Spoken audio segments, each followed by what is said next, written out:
Ces trois produits permettent de rendre l'eau claire, mais toujours pas potable. C'est ce troisième produit, l'hypochlorite de calcium, qu'on appelle le chlore, qui va venir vraiment neutraliser les germes, les microbes, afin que l'eau devienne claire.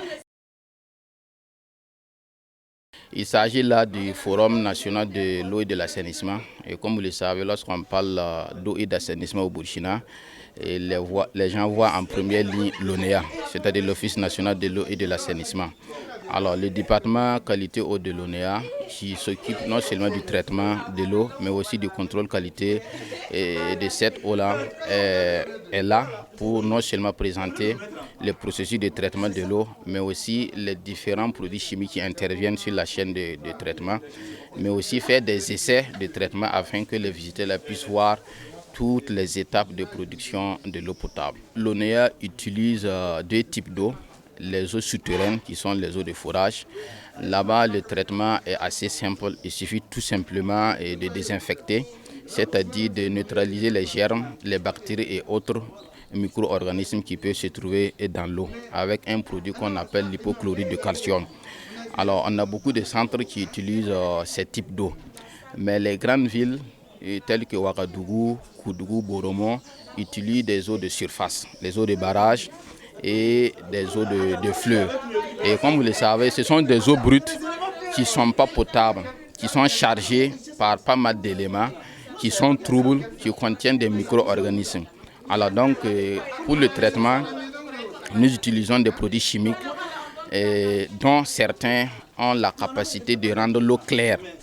On clarifie l'eau avec les produits chimiques. Lorsqu'on injecte, ça crée des flocs et les flocs décantent pour rendre l'eau claire.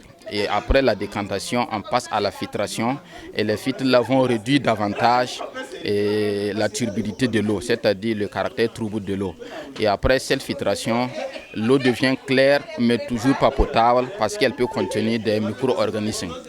C'est après maintenant que intervient la désinfection avec l'hypochlorite de calcium qu'on injecte dans l'eau pour non seulement neutraliser les micro-organismes qui peuvent s'y trouver, mais aussi on laisse une petite quantité et cette quantité va permettre de protéger l'eau contre les éventuelles contaminations lors du transport jusqu'au consommateur, mais aussi lors du stockage. Comme vous le savez, les ménages stockent l'eau souvent avant de consommer. Et dans la manipulation, il peut arriver qu'on contamine l'eau et le chlore résiduel va permettre de neutraliser les éventuels germes qui peuvent s'y trouver.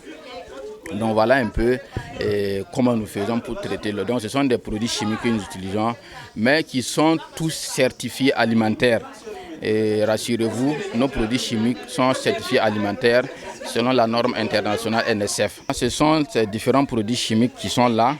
Vous avez là le polychloride d'aluminium qui est un coagulant. Lorsqu'on le met dans l'eau, ça crée des flocs à même de pouvoir décanter. Vous savez, l'eau de façon naturelle est trouble, mais la matière en suspension est composée d'éléments légers qui ne peuvent pas décanter naturellement.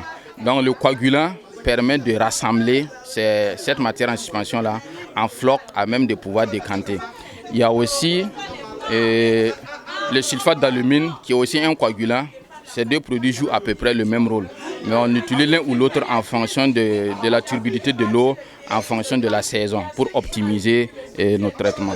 Alors, lui, c'est un adjuvant de flocculation, c'est un polymère de synthèse qu'on utilise en très petite quantité, souvent en combinaison avec l'un de ces deux produits. Ça favorise davantage la flocculation, c'est-à-dire la formation des flocs. Donc ces trois produits permettent de rendre l'eau claire, mais toujours pas potable. C'est ce troisième produit, l'hypochlorite de calcium, qu'on appelle le chlore, qui va venir vraiment neutraliser les germes, les microbes, afin que l'eau devienne claire et pour que les gens puissent consommer sans problème.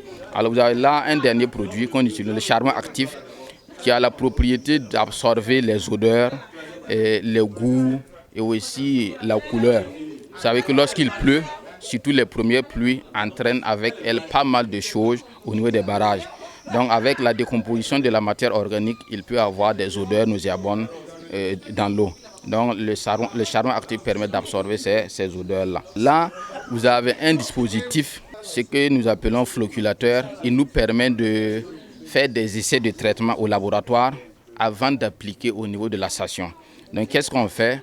On injecte des quantités différentes, croissantes de produits chimiques dans les différents béchers là.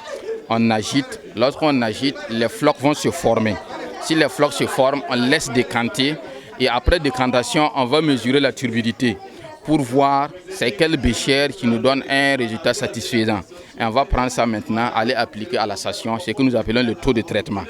Alors là, je devrais faire, mais j'ai un problème d'électricité depuis le matin, donc je n'ai pas pu faire. Sinon, vous allez voir un peu la magie des produits chimiques qui permettent de rendre l'eau trouble à l'eau claire, prête à être consommée, bien sûr après désinfection.